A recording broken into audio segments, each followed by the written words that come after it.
ಎಲ್ರಿಗೂ ಸ್ವಾಗತ. ಚಂದ್ರಗ್ರಹಣ ಸಂಭವಿಸಿದೆ. ಈ ಗ್ರಹಣದ ಕಾರಣದಿಂದ ಅನೇಕ ಕೆಟ್ಟ ಗ್ರಹಗಳು ಬಲಗೊಳ್ಳುತ್ತಿವೆ. ದೋಷಪೂರಿತ ಗ್ರಹಗಳಾದ ರವಿ, ಕುಜ ಮತ್ತು ರಾಹುವಿನ ಕಾರಣದಿಂದ ಕೆಲ ರಾಶಿಯವರಿಗೆ ರಾಜಯೋಗವಿದ್ದು ಅವರ ಜೀವನದಲ್ಲಿ ಅನೇಕ ಬದಲಾವಣೆ ಆಗುತ್ತದೆ. ಮಾರ್ಚ್ 25ರಂದು ಚಂದ್ರಗ್ರಹಣದ ನಂತರ ದುಷ್ಟಗ್ರಹಗಳು ಬಲಗೊಳ್ಳುತ್ತಿವೆ. ರವಿ, ಕುಜ ಮತ್ತು ರಾಹುವಿನಂತಹ ದೋಷಪೂರಿತ ಗ್ರಹಗಳ ಕಾರಣದಿಂದಾಗಿ ಅನೇಕ ರೀತಿಯ ವಿಶೇಷ ಯೋಗಗಳು ಉಂಟಾಗುತ್ತಿದೆ. ಸಾಮಾನ್ಯವಾಗಿ ಕೆಟ್ಟ ಗ್ರಹಗಳ ಕಾರಣದಿಂದ ಅನೇಕ ಸಮಸ್ಯೆಗಳು ಉಂಟಾಗುತ್ತದೆ. ನಾವು ಕಷ್ಟಗಳನ್ನು ಅನುಭವಿಸಬೇಕಾಗುತ್ತದೆ. ಆದರೆ ಈ ಬಾರಿ ಯೋಗದ ಕಾರಣದಿಂದ ರಾಜಯೋಗ ಸಿಗುತ್ತದೆ.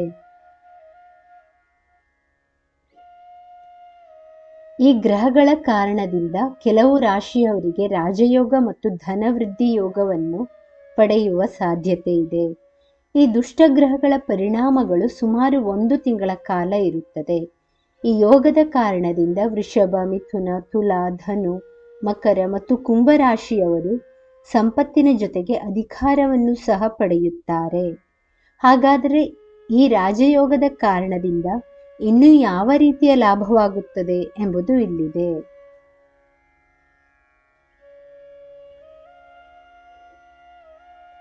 ವೃಷಭ ರಾಶಿ. ಈ ಯೋಗದ ಕಾರಣದಿಂದ ನಿಮ್ಮ ಮಕ್ಕಳ ಬೆಳವಣಿಗೆ ಆಗುತ್ತದೆ. ಇದರಿಂದ ಮನೆಯಲ್ಲಿ ಸಂತೋಷ ಹೆಚ್ಚಾಗುತ್ತದೆ. ನಿಮ್ಮ ವೃತ್ತಿಗೆ ಸಂಬಂಧಿಸಿದಂತೆ ನಿಮ್ಮ ಉದ್ಯೋಗದಲ್ಲಿ ನೀವು ಸಂತೋಷ ಪಡುತ್ತೀರಿ. ಈ ಸಮಯದಲ್ಲಿ ನೀವು ಕೆಲಸದ ಒತ್ತಡದಿಂದ ಸಹ ಮುಕ್ತಿ ಪಡೆಯುತ್ತೀರಿ. ಪ್ರತಿಭೆಯನ್ನು ಅಭಿವೃದ್ಧಿಪಡಿಸಲು, ಉತ್ತಮ ಲಾಭವನ್ನು ಪಡೆಯಲು ಇದು ಬಹಳ ಸೂಕ್ತವಾದ ಸಮಯ ಎನ್ನಲಾಗುತ್ತದೆ. ಒಟ್ಟಾರೆ ಈ ಯೋಗ ನಿಮ್ಮ ಕನಸುಗಳನ್ನು ನನಸು ಮಾಡುತ್ತದೆ ಎನ್ನಬಹುದು. ಕುಂಭರಾಶಿ. ನೀವು ಯೋಗದ ಕಾರಣದಿಂದ ಧನಾತ್ಮಕ ಫಲಿತಾಂಶಗಳನ್ನು ಪಡೆಯಬಹುದು. ಈ ಸಮಯದಲ್ಲಿ ನಿಮ್ಮ ಅದೃಷ್ಟ ಚೆನ್ನಾಗಿರುತ್ತದೆ. ಕೆಲಸಕ್ಕೆ ಸಂಬಂಧಿಸಿದಂತೆ ಸಂಬಳ ಹೆಚ್ಚಳಗಳು, ಪ್ರಚಾರ ಮತ್ತು ಮುಂತಾದ ಹೆಚ್ಚಿನ ಅನುಕೂಲಗಳನ್ನು ಪಡೆಯಲು ಇದು ಅತ್ಯುತ್ತಮ ಕ್ಷಣವಾಗಿದೆ. ಧನಸ್ಸು ರಾಶಿ. ಈ ರಾಶಿಯವರಿಗೆ ಕುಜ, ರವಿ ಮತ್ತು ರಾಹು ದಶ ಮತ್ತು ಲಾಭದಾಯಕ ಸ್ಥಾನಗಳಲ್ಲಿ ಸಂಚಾರ ಮಾಡುವುದರಿಂದ ಈ ರಾಶಿಯವರ ಜೀವನವು ಕೆಲವು ಸಕಾರಾತ್ಮಕ ತಿರುವುಗಳನ್ನು ತೆಗೆದುಕೊಳ್ಳುತ್ತದೆ.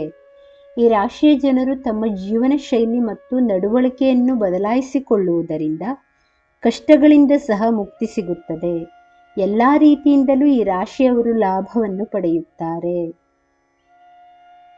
ಮಕರ ರಾಶಿ. ರಾಜಯೋಗದ ಕಾರಣದಿಂದ ಮಕರ ರಾಶಿಯವರಿಗೆ ಅನೇಕ ಲಾಭಗಳು ಸಿಗುತ್ತದೆ. ಆರೋಗ್ಯ ಸಮಸ್ಯೆಗಳಿಂದ ಸಹ ಮುಕ್ತಿ ಸಿಗುತ್ತದೆ. ಈ ರಾಜಯೋಗದ ಕಾರಣದಿಂದ ಆರ್ಥಿಕ ಸ್ಥಿತಿಯು ಗಮನಾರ್ಹವಾಗಿ ಸುಧಾರಿಸುತ್ತದೆ. ನಿಮ್ಮ ಆದಾಯವು ವೃತ್ತಿ, ಉದ್ಯೋಗ ಮತ್ತು ವ್ಯಾಪಾರದ ಮೂಲಕ ಮಾತ್ರವಲ್ಲದೆ ಇತರ ಆದಾಯದ ಮೂಲಗಳ ಮೂಲಕವೂ ಹೆಚ್ಚಾಗುತ್ತದೆ. ಇದರ ಜೊತೆಗೆ ನಿಮಗೆ ಬಡ್ತಿಯ ಅವಕಾಶಗಳಿವೆ.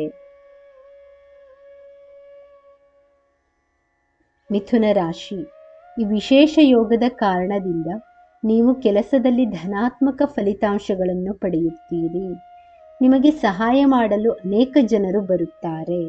ಇದನ್ನು ನೀವು ಚೆನ್ನಾಗಿ ಬಳಸಿಕೊಂಡು ಉನ್ನತ ಮಟ್ಟಕ್ಕೆ ಏರಲು ಸಾಧ್ಯವಾಗುತ್ತದೆ.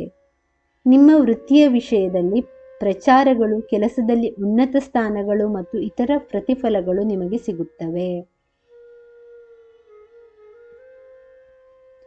ತುಲಾ ರಾಶಿ.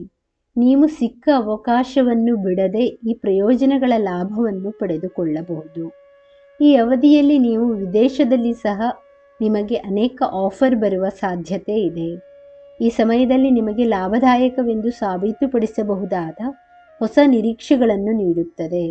ನೀವು ವ್ಯಾಪಾರ ಮಾಡುವವರಾಗಿದ್ದರೆ ಉತ್ತಮ ಲಾಭವನ್ನು ಪಡೆಯಬಹುದು.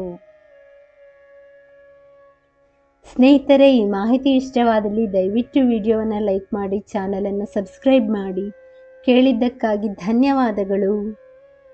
Thank you for watching. Please like, share, comment and subscribe to Aishwani.